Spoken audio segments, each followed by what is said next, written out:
መንግስቲ ኤርትራ ፈቂድዎስ ተጋሩ ናብ ኤርትራ ናብ ኣስመራ ኣትዮም ይማየጥ ኣለዉ እስካብ ምስቲ መንግስቲ እውን ከም ስታልን ሓውና ንኣብነት ብዕላው ፕሬዚደንት ኢሳያስ ከፍ ኢሎ ተማይጡ እዩ ብዙሕ ነገር አሰብ ኤርትራ ነው ብሎ አምኖ ነው የሚሉ ጥያቄዎች አሉ። ሁለት አንድ ክሊርነስ እንኳንስ አይደለም አሰብ ኤርትራ የሚባለው አገርና ህዝብ በታሪክ የኢትዮጵያ አካል ነው የነበረው የታወቀ ነው። ይሄ ሕድሕድ ትግራዋይን ኤርትራዊን ክርዶ ዘሎ አነ ብጽሑፍ ዝመፀኒ ሰነድ ናይ ካብ ስለላ ናይ ኢትዮጵያ ማለት እዩ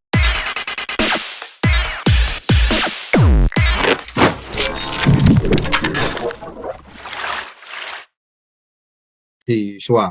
ኮይኖም ዝፍክሩ ዘለው ጥራይ ዘይኮነስ መሶም ከመኒ ዝሕሽከር ዘሎ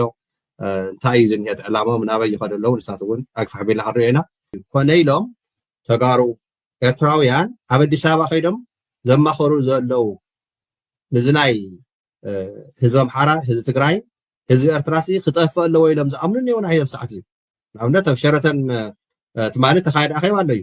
ተመለው ዝበሃሉ ሓለፍቲ ናይ ሰራዊት ዝነበሩ ካብ ትግራይን ካብ ኢትዮጵያን ማለት እዩ ከምኡውን ካብ ኣሜሪካ እናተመላለሱ ካብ ኤውሮፓ እናተመላለሱ ኤርትራውያን እውን እቲ ውሽጦም ነይዎም እዮም ሓደ ሓደ ምስጢራት ናይ ውሽጥና ናይ ትግራይ ዋላ ናይ ኤርትራ ቦታታት ሲ ንኣለዩ ሒዙ በቃ ልስቲ ዝህቡ በቃ ናይ ብሓቂ ኣብ ኢትዮጵያ ዝኒሄ መንግስትስ ትንዕቆቱስ እቲ ህዝቢ ኤርትራን ህዝቢ ትግራይን ዓቕሚ ከም ዘይብሉ ኣፅዋራት ስለ ዝዓደገ ታንክታት ስለ ዝሓዘ ድሮናት ስለ ዝሓዘስ በቃ ታርጌት ጌርናስ ኣበይ ዘለዋ ቦታ ሒዝና ንሳተንስ በቃ ብደንብ ጌርናስ ማክሲማይዝ ዳሜጅ ጌርና ንምቁፅፃርስ ቀሊል እዩ ኢሎም እዮም ትማለ ንኣብነት ኣኼባ ውዒሎም ኣብ ሸረተን ሆቴል ማለት እዩ ካብ ኣሜሪካ እውን ተይቀረ ዝኸዱ ኣብዚ በዓል ደጋጊምና ንብሎ ንጀነራል ፃድቃን ንዮሃንስ መዓት ኣለዉ ኣብ ሸረተን ሆቴል ኣብ ኣዲስ ኣበባ ማለት እዩ ህዝቢ ትግራይ ግን ከም ዝበልኩ ልዕሊ 1 ሚልዮን ህዝቢ ይሳቅ ኣሎ ዛዕባ ህዝቢ ትግራይ ተገዲሶም ህዝቢ ትግራይ ናብ መረበቱ ይመለስ ኢሎም ነቲ ኣብ ጎኒ ከዓይና ዝብልዎ ዘለው ናይ ኢትዮጵያ መንግስቲ ናይ ዛዕባ ህዝቢ ትግራይ ዘይግደሱ ታውግእ ግን ከመይ ጌርካ ንህዝቢ ትግራይ ደኺምካ ምስ ኤርትራ ታውግእ ከመይ ክንከዳ ከም ዘለና እቲ ህዝቢ እዚ ክልቲኡ ግን ናብ ሓደ ተመፅኡ ኣይትኽእሎን ኢኻ እዮም ዝብልዎ ዘለዉ ክነግረካ ፅባሕ ውግእ ተተኸፊታስ እንታይ ክብል ደልየ ክነስምረሉ ዘለና ንትግራይ ድሕሪ ሕዚ ዝወግእ ከጥፍእ እየ ዝብል ሓይሊ ዝመፅእ ህዝቢ ኤርትራ ክግደስ ክኽእል ኣለዎ ህዝቢ ትግራይ እናርአየ ንኤርትራ ክወግእ እየ ንኤርትራ ክደፍእ እየ ኢሉ ዝመፅእ ሓይሊ ናይ ክልተይና ጥፍኣትን ናይ ክልተይና ጉድኣትን ምዃኑ ተረዲኡ ብሓደ ክስለፍ ክኽእል ኣለዎ ባህሊ እየ እዚ ክትብል ተለካ እንታይ እዩ በቃ ኣይኮነልኩም ዲኹም በቃ ምስ ሰራዊት ኤርትራን ሰራዊት ትግራይን ብሓደ ምፅኹም ክትዋግን ኢትዮጵያ ትደልይዋ ዘለኹም ኢሎም ክልብ እናወሰዱ ከዓ ይሰርሑ ኣለዉ እዮም እሱም ዘየገድስ ንሕና ብከምዚያት ነገር ከዓ ተሻማቂቕና ዝፅምዶ ሰላም ጠጠው ክነብሮ ይንኽእል ኢና ክቅፅል እዩ ዘላቕካ ክኸውን እዩ እዚ ከዓ ዘይቀር እዩ እቲ ናይ ሸረተን እንታይ መሲልኩ ሓደ እኒ ረድዋን ሕሰይን ያው ናይ ኢትዮጵያ እቲ ናይ ፀጥታ ድህንነት ናይ እሳት ዝበሃል ኔካ መራሒ እዩ ሓደ ጀነራል ፃድቃን መብዛሕትኡ ትግራዋይን ኤርትራዋን ይፈልጦ እዩ ናብ ኣሜሪካ መፅኡ ኣብ ትግራይ ብዙሕ ነገራት ከፍርስ ንሕወሓት ዝሰርሕ ዝነበረ ሒዚ ግን ወደብ ኤርትራ ባሕሪ ኤርትራስ ኢትዮጵያ ወናኒ ትከውን ኣለዋ ኢሉ ኮነ ኢሉ ውሽጣ ውሽጢ ዝሰርሕ ዘሎ እዩ ናይ ንጌታቸው ኩልና ንፈልጦ ኢና ኣብ ቅድሚ 2 ሰሙን ተማይጥና ነርና ኣብ ሶል ሚድያ ዮሃንስ መንጋግ ዝበሃል ወይ ድማ ዮሃንስ ገብረ መስቀል ካልኦት እውን ኣለዉ ካብ ትግራይ ዝኸዱ ኣብኡ እውን ዝነበሩ ማለት እዩ ንኣብነት እኒ ጀነራል ተክላይ ሸበር እኒ ጀነራል ወደል ጥሩ ናብ ዓፋር ዝመላለሱ ዘለው ኣብታ ኣኼባ ዝተርኹስ ማለት ትልስ እንተይበካስ ይመዓት እዮም ብጣዕሚ ብዙሓት እዮም ማለት እዩ ሒዚ እዚኣቶም እንታይ እዩ ተማይጦም እንተኢልና ትምይጦም እንታይ ይመስለካ ሓደ ናይ ትግራይ ፖለቲካ ናይ ትግራይ ሰራዊት ናይ ትግራይ ህዝቢ ከመይ ጌርና እናዳናገርና ናብ ሓደ ከይመፅእ ንበትኖ እዩ ምክንያቱ ሕወሓት ንምፍራስ ብዙሕ ነገር ሞኪሮሞ ዝነበሩ ኣይከኣልዎን እዚኣ ሓዝዋ ሕወሓት ብውግእ ዘይጠፍአት ብፖለቲካ ሽርሒ ናይ ኢትዮጵያ ምርጫ ቦርድ ሰሪዘክ እየ ኢሉ ቅድሚኡ ክብትንዋ ዝመኮሩ ንጌታቸው ረዳ ፓርቲ መስሪቶሞ ዘለው ሕድሕድ ትግራዋይን ኤርትራዊን ክርድኦ ዘለዎ ኣነ ብፅሑፍ ዝመፀኒ ሰነድ ናይ ካብ ስለላ ናይ ኢትዮጵያ ማለት እዩ እቲ ፅሑፍ እንታይ እዩ ኣብ ምርጫ ቦርድ ናይ ኢትዮጵያ حسوس كيبلنا خمسة كأنا فتنا شرطن نجيتها شوردا أفت شرطن أخي واز تساطف تمالي مالتيو نمرجع برد إثيوبيا نحنا حوحات سريو سلازلو حوحات نحنا جن ناي حوحات أبان سلازنبرنا حوحات كوينا خن مزجبين أي لم يوم سنة قريبا نام إثيوبيا مرجع برد مالتيو ناي حوحات حق دمتها سندات أتحيزهم أقريبا من أفت ناي مرجع برد إثيوبيا ناي إثيوبيا مرجع برد تأيلوهم نحنا حوحات سريزنا نابل ناس هنا هاتكم بحد الشم عين هبين خالي شم حسكم مصطفى واحد كاو تخالي شم حيزهم مصيهم وقت حيزهم ماز مص الشم تاي كوينا أي تقبلنا كاو قيرما حيزي انت يوم بيلهم بلو عند حرزي كونه تاي نقبري لما استكا أتقرأي نحنفش أب عفار من سي يوصل لنا نك أنا ورنا فيديو تاتون نزرجح إذا نقبرنا تصوم دخانة إيه سقات نفترض بتقرأي نحدا غي مس ولا لما نودو ترون نودو شبرز جور ولا سو أب عفار زي جور له أب أديس أبا خانة إيه تايزنيها تقرأي نحدا غي تمس نزرجحنا وشتاون ودو ورده ناوانا خمس نسرحنا مسوس سلفو أب سراوي أب بوليس تقرأي أب تفعل لي شنخات الحر تمشتر زقط أول الحر زي اللي هو نعناس يربحنا أيو كاو تاي نقبر ناي لما أنت حيزنا عملت كافتناي أخيواز نورو ناي شرطن كاب مشتراوي لهم وصي زلس أب تشعت بوتاتات ناي إرترا ألز بها ناي وتدراون ناي لوجستيك بوتاتاتن ناي مبرح حيلي ناي إرترا زلك هذا له تيك أريس لست جيرمس زلاو وانا قال له وشتاوشتي نتي محبرسن نمد نقار مالتي بقى خمي جيرم نتقراي دخيمو كاوني ارتراها تارجت جيرم بدرون زوقع بدرون ايفن اب ناي مسلطني ناي سراويت ارترا زي تغلص ነገር የለም አነ ገሪ ምን ይብስሩ ለካስ خمي جيرم بيوم إلا ترى يجن تأيو تي حلمنا إثيوبيا مستنا إثيوبيا تبهال كانت تفرس لها قرب على تسلفهم زلوا تمزور قا بتقرأي شنخن إثراويان ولا لو ومديم ساتهم وين بعلا هو صير كرئينا يدلنيا ثم قبل جز لك هذا اللي هو أبناء مدين ناتخات عزقنا ون هي ينسجن تعامل لوت فضل عبا عن خون حزياتهم جين نهزبي تقرأي نهزبي إثران مدين قارات هذا مسرحني كان أي إثيوبيا حيالي يازني حيزي عد كتاب حزاته زنيها إني إثراخ تهرمية نحنا تقارو جن الناس حمنا سوق نبال زبها الأجندات يزرق حلو سوق نبال وهذا سمدان لازم لها أفريق خانة هزبي لا بك أتوسيني يتودي معرم دول زلوا أتصورات ناي درونن أتصورات ناي أير حيلين إثيوبيا بسرو حيزوا زي فلت حيزوا لازم هي إذن الإرترا خديد جن إحنا أمونجو زتوانا قداي يلن إلا سوق مالي حشنا زورون نيركا قال يوم كان لا إرترا بك أيهرموا إلهم زارون يوم إحنا جن حفشاوي تهزب تقرأين تسراوي تقرأين جن عيفالنا كوينات نفلت إنا عنواتات كم فترة نفلت إنا أنا زهرم حيلي نيرترا زهرم حيلي تعلم ومجرش جن عصب عصنا نخواجي ينبر نحنا خلطينا زين واجو له بايت هالفترة تلنا جن سبحانكو نيرترا خير زمصو عمي تايكم هم زخون نفوتينا ناب تقرأي مصيون تعاون نفوتينا فخراي كون نزي بدعي كون حقنت جن أب ساعات زيو تعبي نجر هزب إرتران هزب تقرأي خردو زلوا سراويت تقرأين سراويت إرتران ناوج زينا أتولو درجة بس إحنا لنا واقع زي سفرنا مالتي بسلاماوي هواهو ترى دادينا أب ساعات زيو ناوج سبحانه زين مدرسلو بسلامة مجلس أجمعنا جن كم نفتح سراويت تقرأي سراويت إرتران رؤوس هانيسو تردي ولا زي قلت له هزب بدحريت سراويت هزب تقرأي هزب إرتران لا سلام زيها بتلك أغي كت أنا خرا بتلك أغي قصدنا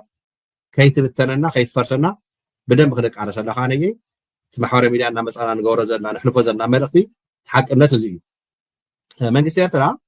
فقيد وس تجارو ناب إرترا ناب سمرات يوم إما يتقلوا سكاب مستمن قستون كم ستالن حاونا نابنت بعلاوني بريزيدنت إكساس كفيلو تمايت بزحنقر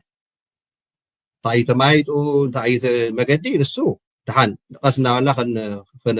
رادو لون خلينا كاوت خالي وقصات العير زنبري مجمرتا بقى تاصمرس أوح وشتي نسخاتكم سي خحيدكم من حزبكم مس إرترا ሸፈን ክትውም ትገብርዎ ዘለኹም እምበር ፅራዕ ፅባሕ ንጎሲ ሰራዊት ትግራይን ሰራዊት ኤርትራን ንኢትዮጵያ ንምህራም እዩ በርካሊ ይኮነ ዕላማኹም ኢሎም ይወቅሱና ነይሮም ካብኡ መንግስቲ ኤርትራ ሰራዊት ኤርትራ ሰላም እንድሕዝ ዘሎ ኮይኑስ ንምንታይ እዩ ቦታና ዘይለቅ ዝበሃል እውን ነይሩ ኣቶም ሰባት ናትና ቦታ ንብሎ ዝሓዞ እንተልዩ ናብ ሽማግለ ከይድና ዘይኮነ ናብ ኣሜሪካ ፀዊዕና ዘይኮነ ናብ ካሊእ ዓለም ከይድና ዘይኮነ ኣብቲ ባይታስ ሰላም ንፍጠር ንራዳዳ ካብኡ ትንሕና ናትና ንብሎ ከፊልና ጠረጴዛ እንድሕር ምርዳ ጀሚርና ኣብኡ ዝመፅእ ትፍትሒ ሕዚ ናይ ዓዲግራት ሰሚዕካ ትኸውን ኢኻ ያው ስለ ዝፀንሐ ማለት እዩ ቅድሚ ተወሰነ መዓልታት ኣብኡ እውን ብዙሕ ክትዕ ገጢሞም እናቐኒዮም እዮም ሓደ ተጋሩ ማለት እዩ ሓቅነቱ ግን ሒዙ ወፅኡ ኣሎ ትድልየት ናይ ሰራዊት ኤርትራ መንግስቲ ኤርትራ እንታይ ከም ዝኾነ ሰላም ናይ ትክክለኛ ምዃኑ ዘላቀ ንክኸውን እውን ይስርሕሉ ከም ዘሎስ ግልፅና ግልፂ እዩ ሶ እቲ ምዝራግ ዝለዓል ዘሎ ትፅቅነት ዝለዓል ዘሎ ግን ንሕና ብተወሰኑ ሰባት ብውልቀ ሰባት በተለይ ነቲ ቃልስና ንድሕሪት ክምልስዎ ዕድል ክንህቦም የብልና እዚ ፅምዶ እዚኡ ናብ ዝለዓለ ደረጃ ክበፅሕ ብወታደራዊ ኣላየንስ ብፖለቲካ መንግስታዊ ኣላየንስ እዚ ምፍጣር ማለት ዘላቀ ዝኾነ ሰላም ዘላቀ ዝኾነ ፍቅሪ ዝረኽበሉ ህዝቢ ትግራይን ህዝቢ ኤርትራን ንውግእ ዘይኮነ ብሓደ ፀሚድካ ንካሊእ ሃገር ወይ ንካሊእ ክልል ክትወቅዕ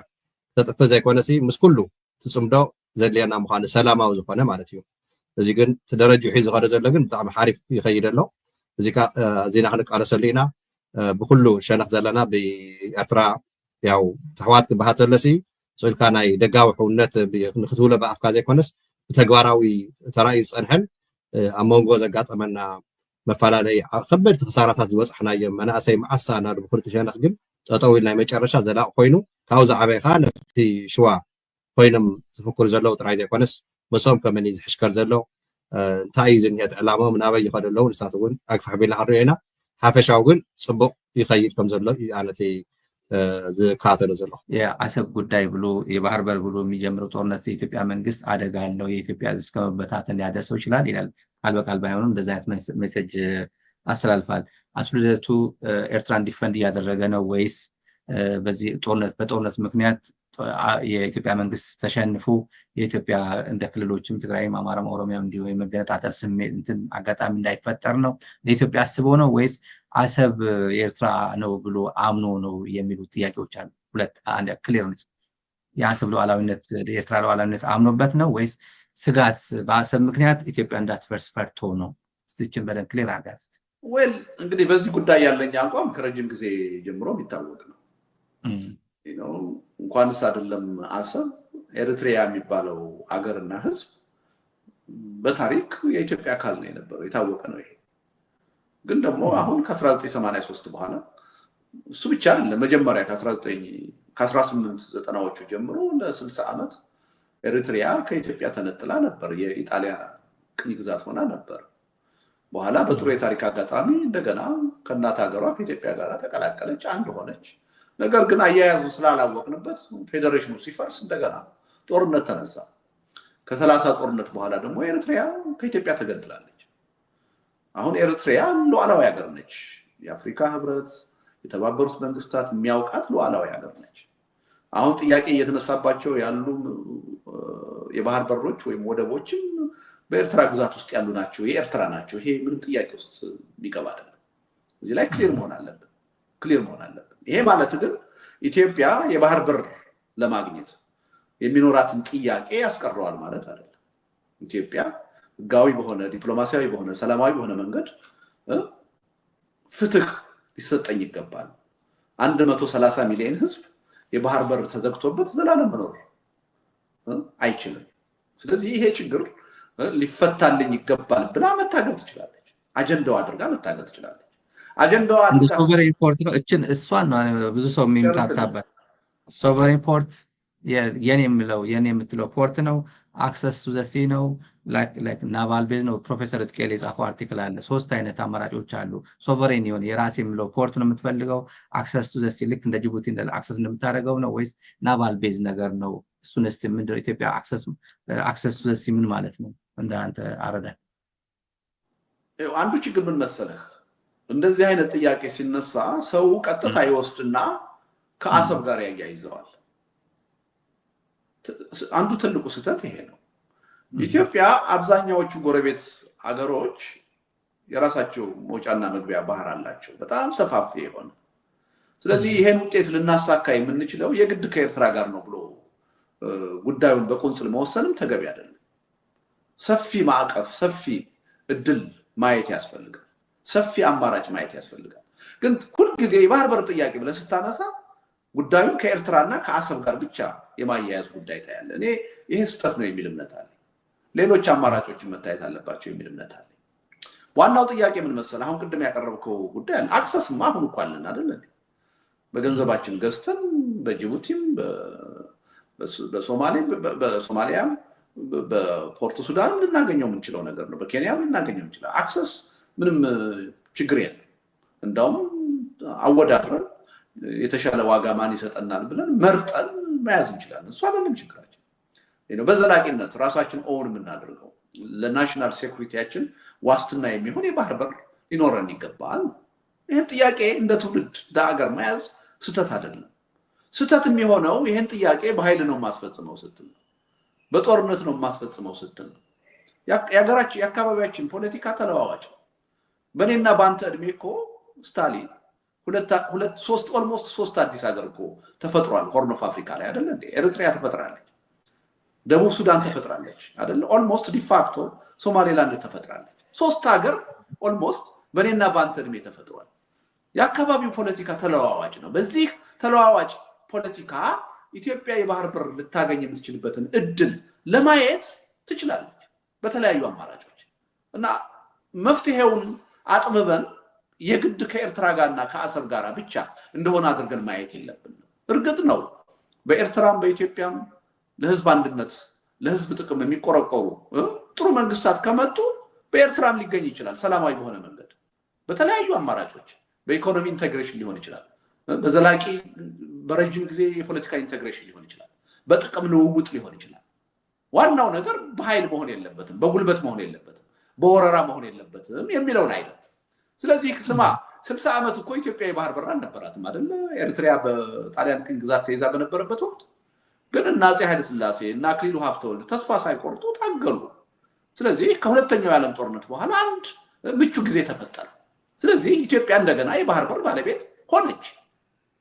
ተስፋ ቆርጠው አንድ ጊዜ ያተናል ብለው እጃቸውን አጣጥፈው ተቀምጠው ቢሆን ኖሮ ግን ያ ጥቅም አይመለስም ነበር ይገባናል ብለው ስለታገሉ ነው ኋላ የፌደሬሽኑን ጉዳይ በተሳሳተ አመለካከት ባናፈርሰው ኖሮ ኢትዮጵያ እኮ አሁን ከኤርትራም ጋር አብራ ነበረች የባህር በርም ነበራት በተሳሳተ ፖለቲካ ነው ያን ያበላሸነው እና ሪሊ ይሄን አጀንዳ አድርጎ መቀጠል ማንንም ሊያስፈራ አይገባው ሁለተኛ ከኤርትራ ጋር ብቻ ተያይዞ መታየት የለበትም ሶስተኛ በብዙ አማራጮች ሊታይ የሚችል ጉዳይ መሆን አለበት ዋናው ጥንቃቄ ማድረግ ያለብን ዋናው ነገር ምንድነው በምንም ተአምር በኃይል በወረራ የባህር በር ቀምተን የምንይዝበት እድል የሌለ መሆኑን ማረጋገጥ አለብን አስፈላጊም እንዳልሆነ ማረጋገጥ አለብን አሁን ግን እየተነሳ ያለው ምንድነው ቀይ ባህርን ወይም ደግሞ አሰብን በኃይል በጉልበት በጦርነትም ቢሆን በማንኛውም መንገድ እናመጣለን የሚል ነው ይሄ አውዳሚ ነው ለማንንም የማይጠቅም በተግባርም ውጤታማ ሊሆን ይችላል ለዚህ ነው የምቃወመው እንጂ እኔ ከማንም በላይ የኢትዮጵያ የባህር በር እንድታገኝ ስሟገት የነበርኩ ሰው ነኝ በኢትዮጵያ የፖለቲካ ታሪክ ለመጀመሪያ ጊዜ ኢትዮጵያ የባህር በር ያስፈልጋታል የባህር በር ጥያቄን አጀንዳችን አድርገን መታገል አለብን ብሎ በፖለቲካ ፕሮግራሙ የባህር በር ጥያቄን ያካተተ የመጀመሪያና ብቸኛ ፓርቲ ኢዴፓ ነው ስለዚህ ይሄ አስተሳሰባችን አሁንም አልተቀየረም ቁም ነገሩ ያለው ግን ትናንትም ዛሬም ይሄን አላማ ይሄን ጥቅም በጉልበት በኃይል እናሳካለን የሚል እምነት የለኝም የዓለም ፖለቲካ ተለዋዋጭ ነው ደሞ ጀስት ነው እንደዚህ ብሎ መጠየቅ በተለያዩ የታሪክ አጋጣሚዎችም ታይቷል አንድ ህዝብ ባህር ተዘግቶበት የወደፊት ጣፈንታው እድገቱ ሁሉ ችግር ውስጥ ነው የሚገባው ስለዚህ ይሄ እንዴት ይሳካል የሚለው የተለያዩ አማራጮችን ጠረጴዛ ላይ አስቀምጠን ማየት አለብን እንደየጊዜው እንደየሁኔታው ተለዋዋጭ ሆኑ የመፍትሄ ሐሳቦችን ያመነጨን መታገል አለብን እና አንደኛ ሲነሳ ጥያቄው ሁሉ ጊዜ ኤርትራውያኖች መበርገግ የለባቸው የግድ ከኛ ነው እየተፈለገ ያለው ከኛም እየተፈለገ ያለው በኃይል ለመንጠቅ ነው የሚል አመለካከትን መተው አለባቸው ትክክል አይደለም ይልቁንስ ይሄ የኢትዮጵያውያን ችግር እንዴት ሊፈታ ይችላል? እውነታቸውን እኮ ነው የሚለውን አስተሳሰብ አቶ ልደቱ ፓተርኑ የብልጽግና መንግስት የጠቅላይ ሚኒስትሩ የጦርነት ፓተርኑ ምልክቶቹ ወደዛ የሚያዘነብሉ አይመስልም እኮ ለዛ እኮ ነው አልኩ የተቃወምኩት እኮ እኔ በኃይልም እናመጣለን የሚል አስተሳሰብ ስለተያዘ እና ያ መሆኑ በትክክል የሚያሳዩ መረጃዎች አሉ። የአገዛዙ ተከፋይ የሆኑ ሚዲያዎች አጀንዳ እየተሰጣቸው አሰብ እንገናኝ እያሉ አቋም እያራመዱ ነው። ሌላውን ተተኩ ምንድነው የአንድ ትልቅ ክልል የኦሮሚያ ክልል ፕሬዝዳንት እኮ የሚቀጥለው ዓመት እሬቻን የምናከብረው ቀይ ባህር ነው አለ እኮ። ይሄ የጦርነት ቅስቀሳ ነው፣ የጦርነት አዋጅ ነው። በዲፕሎማሲ በፒአር እንዲህ አይነት ንግግር ከጦርነት ቅስቀሳ ያነሰ አይደለም፣ ከጦርነት አዋጅ ያነሰ አይደለም። እና ከበቂ በላይ ምልክቶች አሉ። እሱን ነው እየተቃወምኩ ያለሁት እንጂ ኢትዮጵያ የባህር በር እንዳታገኝ ፈልጌ አይደለም፣ እንድታገኝ ይፈልጋል። እውነቱን ለመናገር ከማንም በላይ የአጀንዳው አቀንቃኝ ነኝ። እንደውም ታሪክ የሚያሳየው ይሄ ነው። ወደፊትም የምቀጥልበት ነው። በምንም ተአምር ነው። ከዚህ በኋላ በ21ኛው ክፍለ ዘመን አንድ አገር ሌላ ሉዓላዊ አገርን በኃይል ወሮ በጉልበት የባህር በር የሚያገኝበት ዘመን አልፏል። የለም። ግን ይሄ ማለት ሌሎች አማራጮች የሉም ማለት አይደለም። ቅድም እንዳልኩ በተለይ አካባቢያችን ፖለቲካ ተለዋዋጭ ሀገሮች ሁሉ እንደ አዲስ የሚፈጠሩበት አካባቢ ነው። ስለዚህ በተለያየ መንገድ ይሄን ዓላማ ለማሳካት እንችላለን። የምንችለው ግን አጀንዳውን አጀንዳ አድርገን ይዘነው ስንቀጥል ነው። አጀንዳ ካላደረግነው እናገኘው አንችልም። በዚህ መልኩ ቢታይ ጥሩ ነው።